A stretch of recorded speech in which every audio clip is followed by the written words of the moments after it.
ang akusasyon na si Inday Sara ay nagkamit ng criminal-grade threats, nagkamit ng inciting to sedition, lalong-lalo pa yung sinasabi natin na hindi naman yun napatunayan, na nagkontrata siya ng mamamatay tao. Inamin din nila yon. So anong napatunayan nyo? In fact, ang napatunayan nyo, puro kasinungalingan. Kung kabang mga natanggap na report, nagreklamo sa inyo na mayroong mga mamamayan na nagkamit ng mga hakbangin laban sa gobyerno na matatawag mong sedition. Sagot naman na testigo, wala. Nakita mo ba si Inday Sara na nasa mga protesta ng mga rally para hikayatin ang tao na ibagsak ang gobyerno? Sagot niya naman, wala.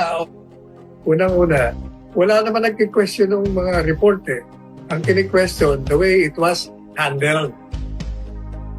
Madalit sabi, ang sasabihin niya lang, nung ako'y naging NBA director, pagdating ko dyan, na-imbestiga na at ibinigay sa akin yung report.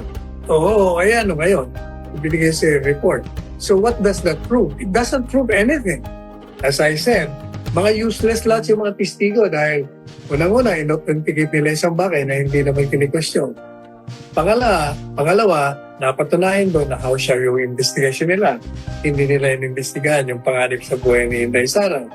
Pagkatapos, inamin pa nila na yung di umanong mga nangihikayat ng pagbagsak ng gobyerno, wala naman naging reaksyon na gano'n.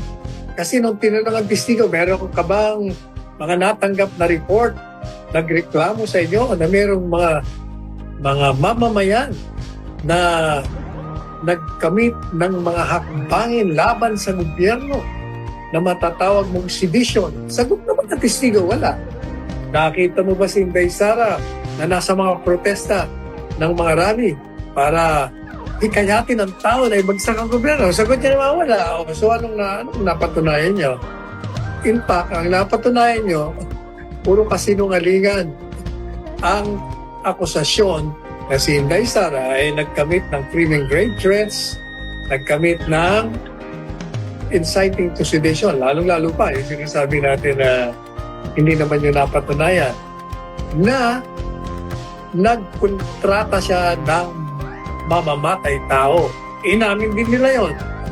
So pabor na naman sa defense yun. I'm even assuming na napatunayan mo na may contract to kill. It's not a crime. Alam mo ba na yun?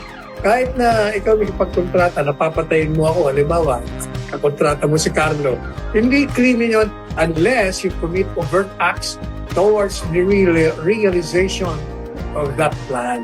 Kung plano lang, wala.